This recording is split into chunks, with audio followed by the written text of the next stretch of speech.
Hello, my Bambu Lab peeps. If you have fired up Bambu Lab recently, you will be presented with a software update.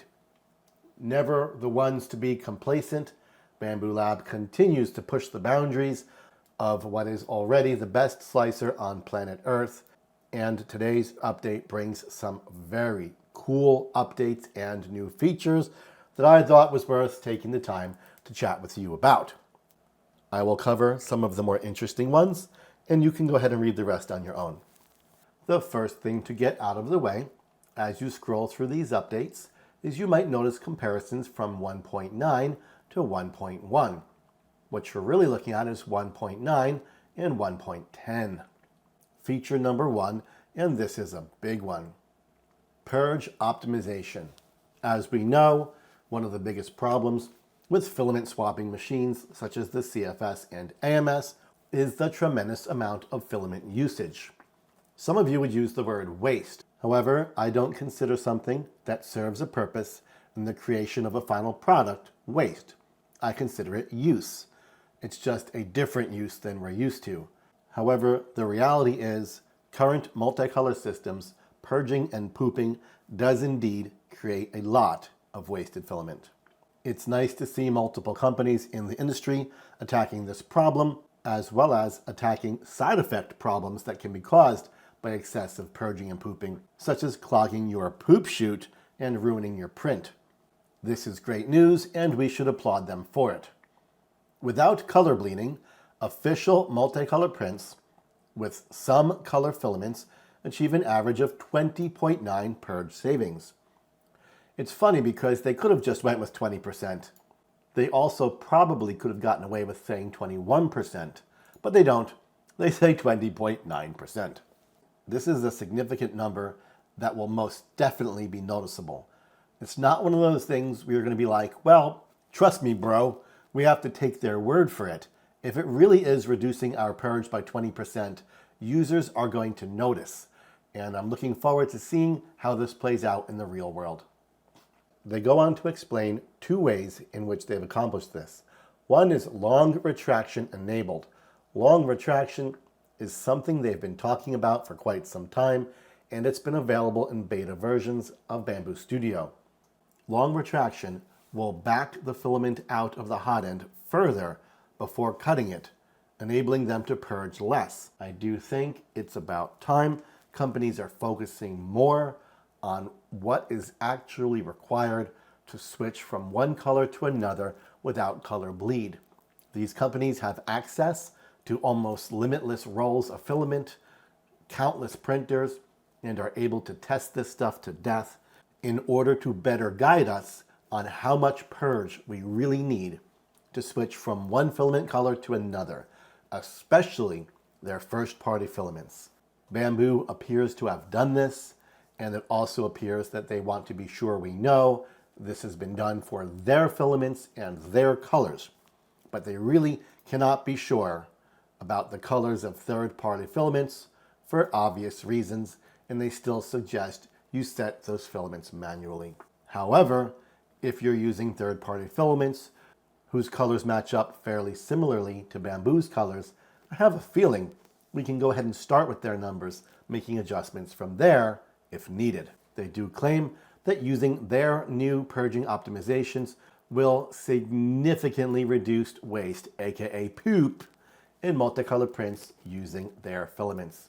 The colors red, black, brown, gray, yellow, bamboo green, blue gray, light gray, dark gray, purple, blue, and orange. Of course, with Bambu's company color being green, I love the fact that they have bamboo green.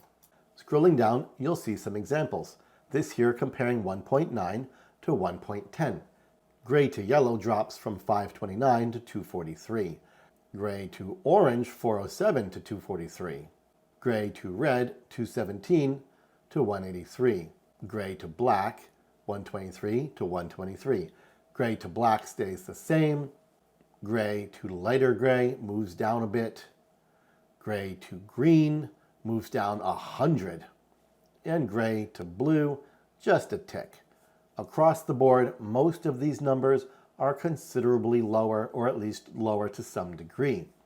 They have provided an example Using this pumpkin model, you can see the original version showing 43 grams of waste compared to the new slice showing only 32 grams of waste.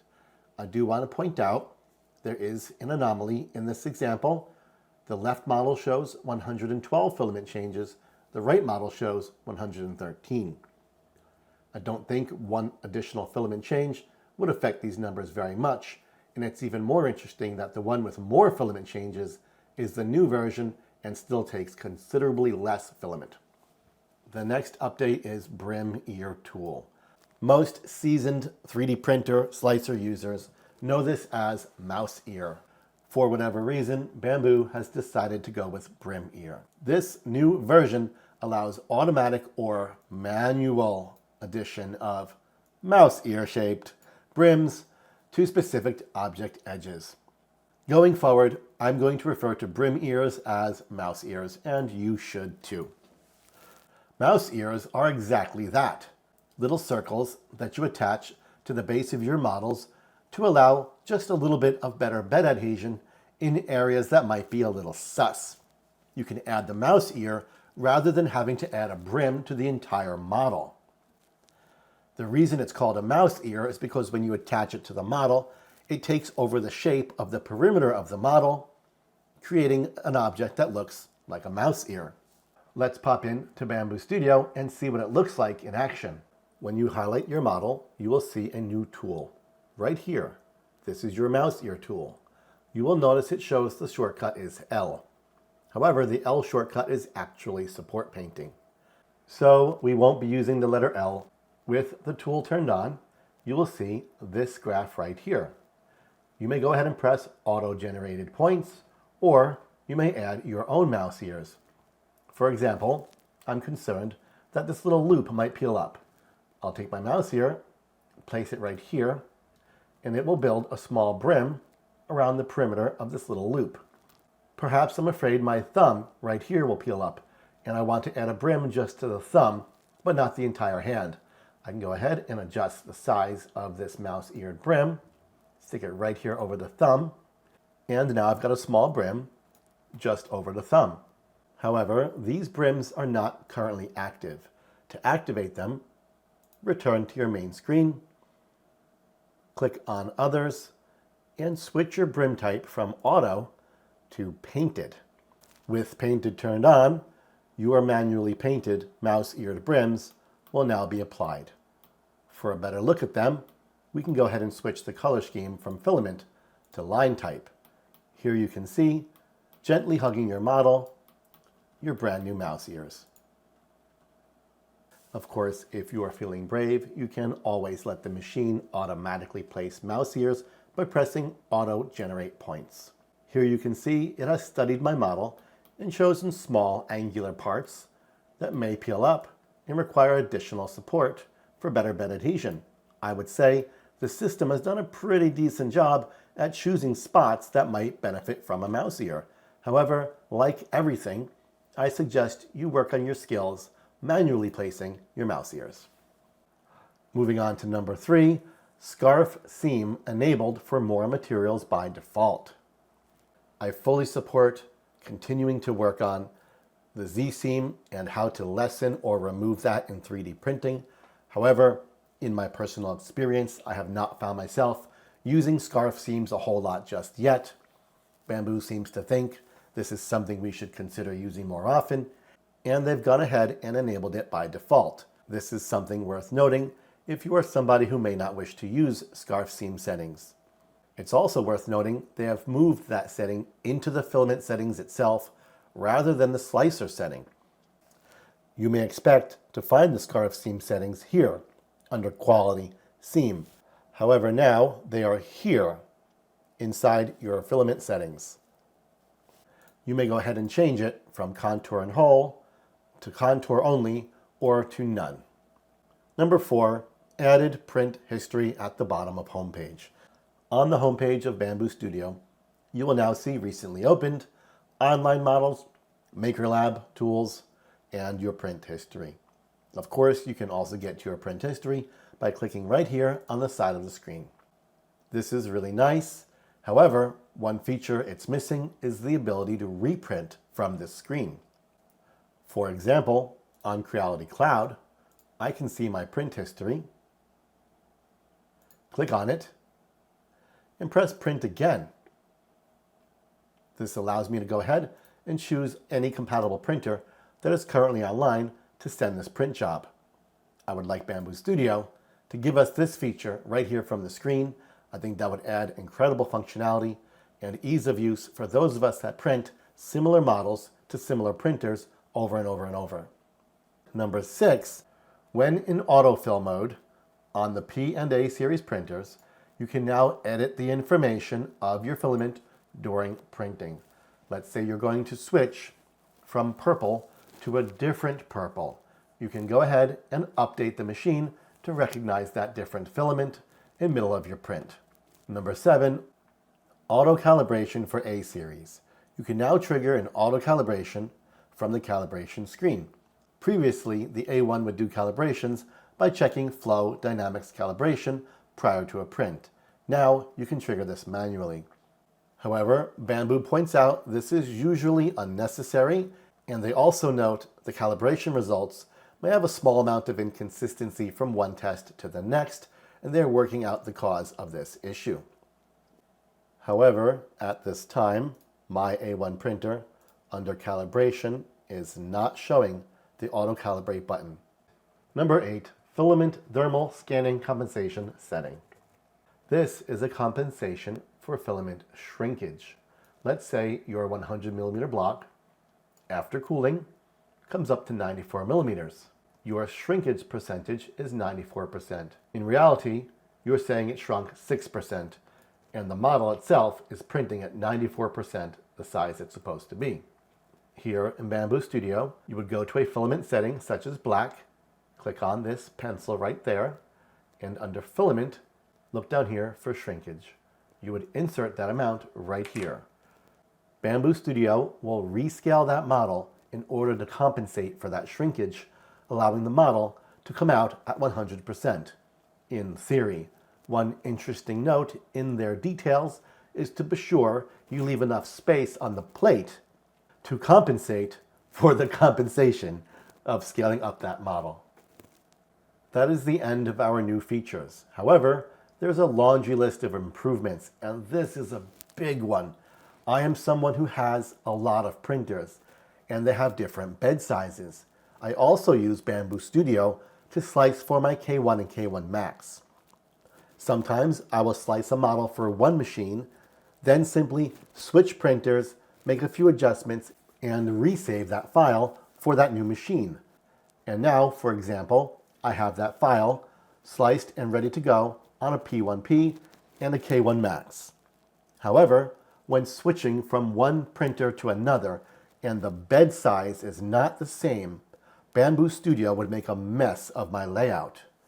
With this new update, Bambu Studio will now recognize that your bed plate size has changed, and it will reorganize those files to fit properly on those different bed sizes.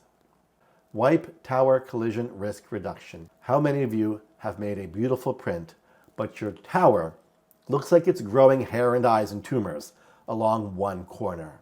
Apparently, Bambu has, and they've optimized the process of creating this tower to avoid this by distributing the initial extrusion over 4 corners rather than over the same starting position every time, which means rather than under extruding in the same spot every single time, because it's the beginning of that purge, it will position it across the different corners, making for more even purging. Number 4, and this is a big one, retain color information after split to object or part. If you are somebody who does a lot of multicolor printing and a lot of hand painting and has ever been in a situation where you need to make a cut or a separation after painting, you may want to end yourself, because after making a cut or separation, your painting was removed. Bambu Lab says this is no longer the case. You can now do painting, then separate your object, and the painting and color information will remain. This next one might require a little more tinkering to fully understand how it works, but the idea is when using ironing, it will no longer attempt to iron all the way to the edge. And you can adjust how many millimeters it will consider the edge. Here's their example, showing the machine attempting to iron all the way to the edge, creating this awkward, jaggy looking line, whereas here it stops ironing 0.3 millimeters in from the edge, allowing a smoother lettering line. Number 6, allow paint-on support of vertical surfaces. Those of you who watch my support tutorials will notice I preach this concept a lot, and that is using supports as support, not necessarily just a material to avoid bridging and allowing a surface to print on, but to physically support an object to create it from falling over. Bambu Lab has increased our ability to paint these supports on and generate supports that can be used to hold an item in place to prevent it from falling over. In the past, it's possible painting supports on something like this would not generate. Now they will. I am going to scroll down a little bit. You can read these on your own. I want to stop right here. We've got profiles for Creality's best printers, the K1 line and the V3 line, in multiple nozzle sizes, along with a few random Anycubic and Elegoo models. Having the K1, K1C, K1 Max, V3 and V3 Plus is super welcome. These are really great printers. These are the best machines that Creality offers, and I highly recommend using Bambu Studio to work with them. As usual, there are a whole bunch of other fixes and smaller feature updates that may interest some of you and bore others. Bambu Studio continues to evolve, and in my opinion, continues to be the best slicer option available today. If your printer is supported, or you possess the skills to build a profile yourself for your printer, I highly recommend working in Bambu Studio on that printer.